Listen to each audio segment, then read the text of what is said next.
Donc c'est ça la conversion, c'est important. Il faut que ça soit vraiment exact. Il ne faut pas se tromper. Joule sur mol et joule sur mol. Ensuite, joule avec joule, mol avec mol, ça s'enlève.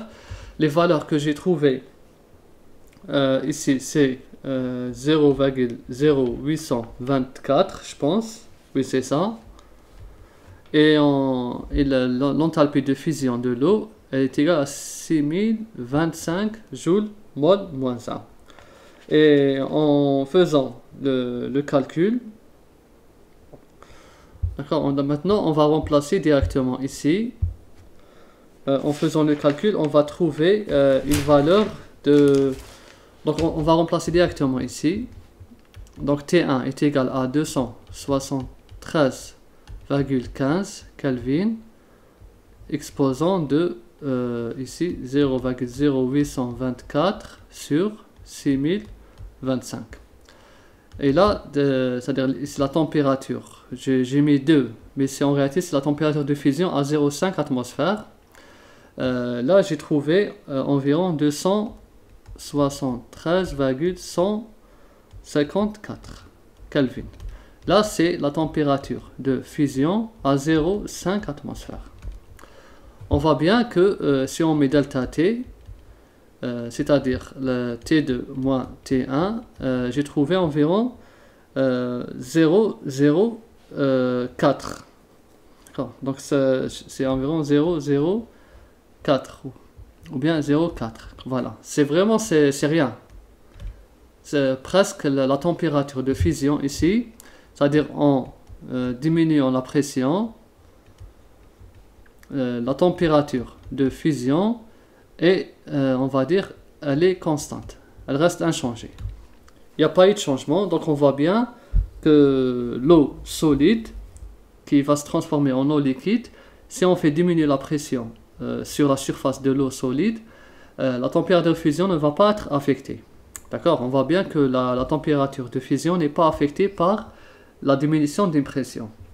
Maintenant, dans le cas où on applique une pression maintenant à 101 atmosphères. Maintenant, on a multiplié la pression atmosphérique par 100. D'accord? Donc, qu'est-ce que je fais? Je vais remplacer directement.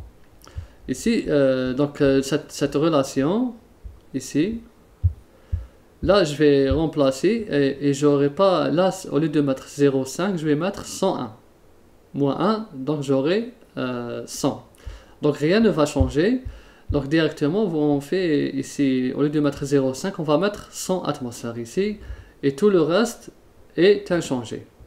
Donc, on aura à peu près... on va mettre juste ici. Delta P devient 100 atmosphères. Comme ça. Et bien sûr, le T2, comme ça, le T2 est égal à 273,15 exposant de... Donc là, ça va être négatif, parce que la pression est en positif. 1,626 fois 10 puissance moins 3 litres, mol moins 1, fois 100 atmosphères. Là voici. Sur 6025 joules mol moins 1. Les voici. Donc là, regardez, j'ai 100 atmosphères et là c'est en négatif. D'accord? Bien sûr, il faut multiplier par le facteur de conversion. 1 litre atmosphère est égal à 101,325 joules. Pour simplifier, donc atmosphère avec atmosphère, litre avec litre, et j'aurai joule mol moins 1. Et là, c'est en négatif. Donc j'ai trouvé cette température 2. Vous faites l'application numérique que vous avez trouvé en principe dans le même ordre, la même magnitude. J'ai trouvé environ 272,40 Kelvin. Donc là, on voit bien que c'est presque inchangé. Donc là, c'est la température de fusion à 101 atmosphères. On voit bien que c'est presque constant. Il n'y a pas vraiment un changement. delta T, j'ai trouvé moins 0,75.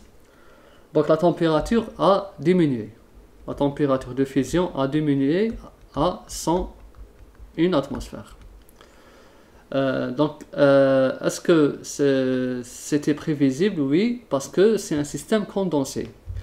Le solide, liquide, ici, les deux, c'est un système condensé. Condensé, ou bien qu'on appelle incompressible. Quand c'est incompressible, c'est-à-dire qu'on peut pas, que la pression n'a pas d'effet sur cet état de la matière. C'est incompressible. Pourquoi? Parce qu'il est solide. Et tout ce qui est solide, c'est-à-dire la pression sur ce solide, n'a pas une grande influence. C'est pour ça que la température de fusion n'est pas affectée par l'augmentation de la température ou bien plutôt l'augmentation de la pression ou bien la diminution de la pression,